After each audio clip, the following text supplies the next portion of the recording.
So our problems as independent traders is not just limited to foreign nationals. It includes the big business that are coming into the township, your Boxer, your Pick and Shop, right, your Pick and Pay, that are making it difficult for an independent trader to continue to trade on their own. There was also a case that I launched with a competition commission that has got to do with issues of competition, that is us as local traders against foreign nationals that operate in a syndicate. It's important that the consumer, the customers, the community understand what is a spaza shop. Let's start there.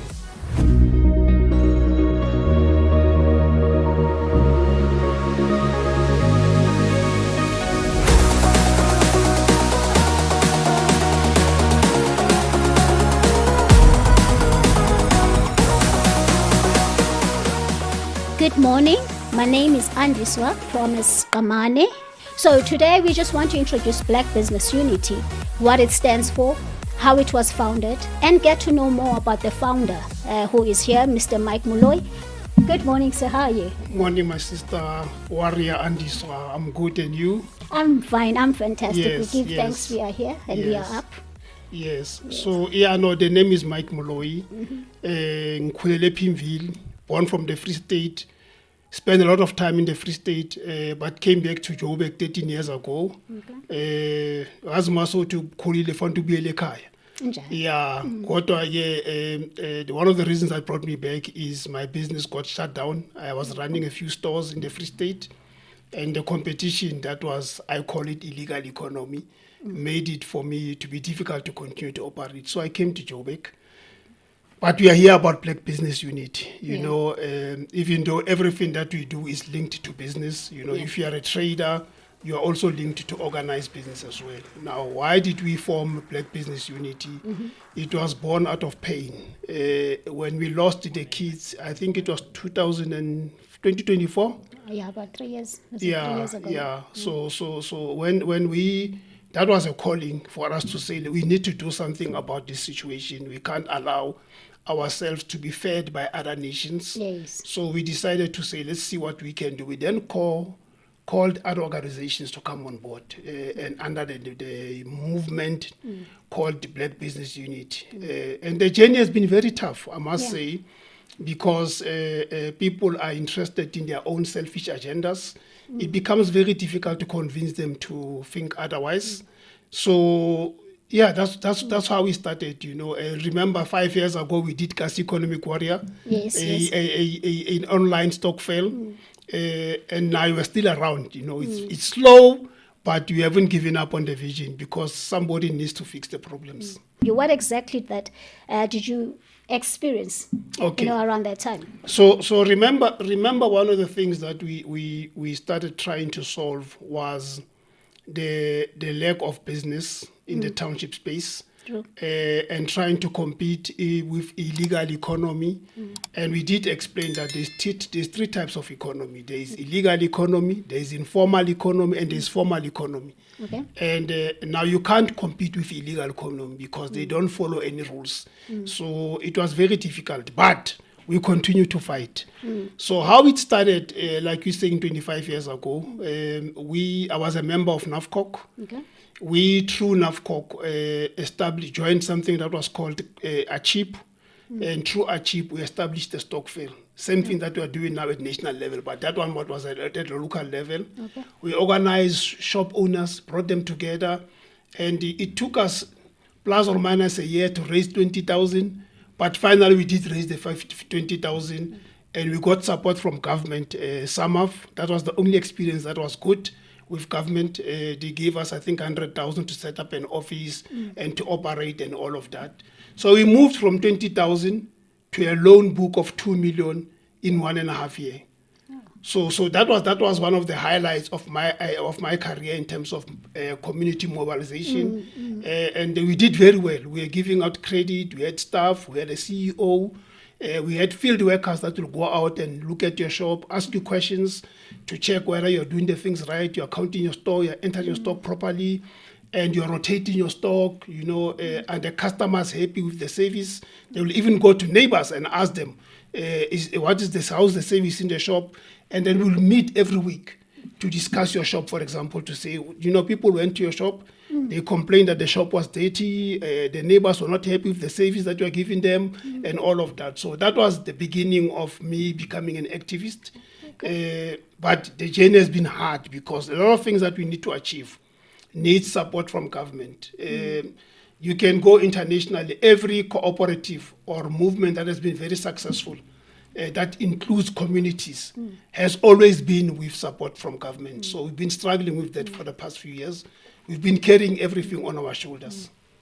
Yeah, I can just go back to when I was growing. I'm not going to reveal my age, but I remember back in the day we had, where I'm from, Abu Babuya, or like there were shops run by locals, people that we knew.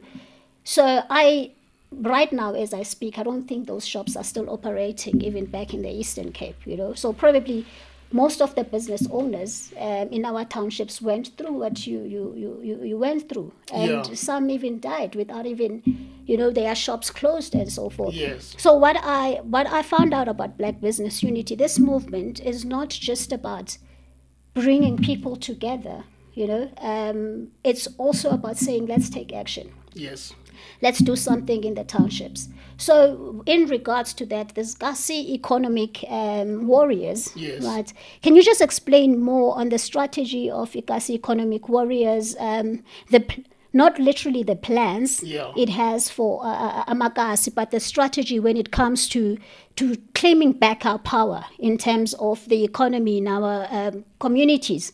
Okay. So can you just elaborate on that one? Yeah, let me take you back a little bit also and explain what we analyzed as traders in the township. Remember, it's not only foreign nationals that came into the space, it's also big business. Your shop, right, they came through with malls and all of that.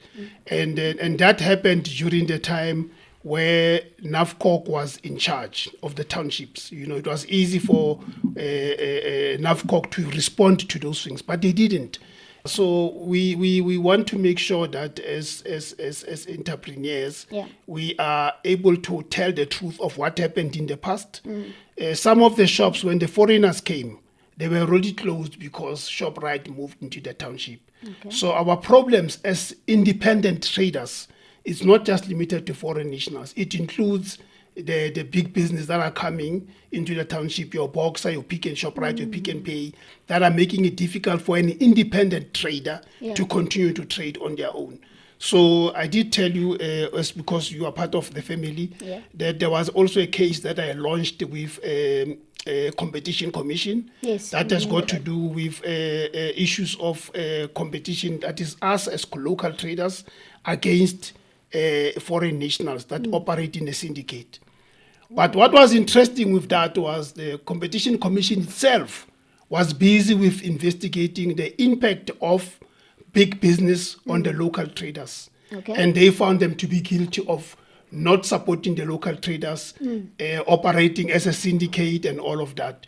So all of that information is available. For those people who want to know this information, it's important that this information is shared. And it's important that you become part of an organization so as you remain informed. And that's one of the roles that we do as an organization. One of the things that's very important is we must give people information. People must be able to act on information, not on speculation. It must be factual information that has been investigated. So I'm not going to go further in regards to, so where is the case now? What happened to that? In South Africa, the law is about money. So because I was struggling financially, the case got stuck in a competition tribunal. So we're still waiting for maybe support because Batikala Liboli. So we're hoping that that thing will come back and be resuscitated. Now, coming back to your question on the issue of the Kasi economic warriors, we have identified that there are two things that are working in the communities. Your churches are doing very well in the communities. They can build buildings and all of that, and stokvels. So we then decided, because these two things are working very well within communities, we then decided that we are going to establish a national stokvel online that is focused on township economies. Initially, there was a lot of energy because people want money. and they were expecting that they will get the money immediately, and that's not how doesn't work things. like that. That's not how things work. So we are in the process of continue to do that. So Kasi Economic Warrior is a movement that is aimed to do financial services through a stokvel for the local trader, be it especially informal traders, be it you are doing your shoemaking, you are doing gardening, you are doing agriculture, you are doing retail, but that is the aim, that is our target market. But at the same time, we also want to talk to corporate, to big business, to support the local small businesses, to say we are as whatever company, we are willing to support Usman Bani to continue doing his gardening services and all of that. Yeah. So it's a financial services platform in an informal economy. Okay. Yes. Yeah, Not illegal economy, informal economy. Informal. That's where I was going, because yes. there's Q Media, which is Yes. Kasi Economic Warriors Media. Yes. And then you have the Q Kasi Economic Warriors, the financial Yes. side of things, where you the plan is to not just run these programs. We've seen people organizing, like say the government organizing summits and conferences and Talk all shows. these things, talk shows, right? And workshops. But at the end of the day, I've attended some of them as an entrepreneur. Then you find you go back to the same thing at home. You know what I mean? No change is going to happen, or you will just receive a certificate and that you cannot do anything about it. And as an entrepreneur, there's red tapes and so forth. So I just want to go back to that. What can Kasi Economic Warriors do to assist people like on the ground that are running businesses but are struggling with this compliance things and the red tapes that people have to go through to open just a simple thing as spazas? And we know the background of spazas. I know you passionately speak about that. So can you just explain to us more on that? I think this is very important, that the question that we just asked now. It's important that the consumer, the customers, the community understand what is a spaza shop. Let's start there.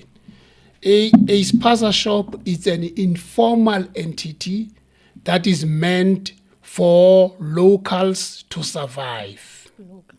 In other words, I can wake up this morning and set up a spaza shop. I don't have to have a permit or license, nothing. It is the responsibility of government to come to me and say, hey, Ndatemlo, we see that you are trying to do something. Yeah. We must come and give you support. What do you need? Okay, for us to be able to regulate what is happening within the township, you need to be registered as a trader with the municipality, not to have a business license, because you are not a formal business, you are not a shop.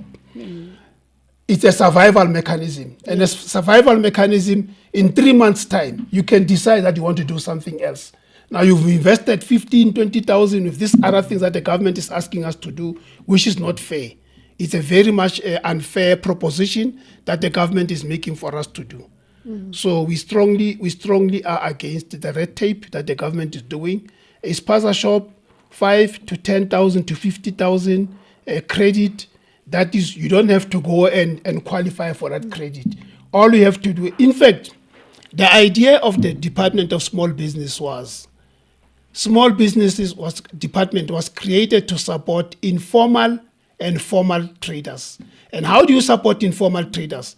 By supporting the organizations that are on the ground. So as those organizations can then support the traders themselves. So what government is doing now, they are trying to parachute over. And they don't know what's happening. And they don't know what's happening. So they come in and they mess up. And they try and give you a big form. You're not interested in that. You want to survive. Your kids are hungry at night. You don't want to look for license. You want to sell. You want to buy. You want to sell. And I remember around that time there was the incident of young people dying. I think some shops were closed down. And then in the communities, they were complaining about, if you close these shops down, then where are we going to buy? Now we're going to have to walk like miles and miles sometimes to the malls to buy. So we know what's happening right now in the country. There's the 30th of June, everybody is talking about. Yeah, But some questions have been like raised. Okay, is the same thing going to happen like last time where shops are closed?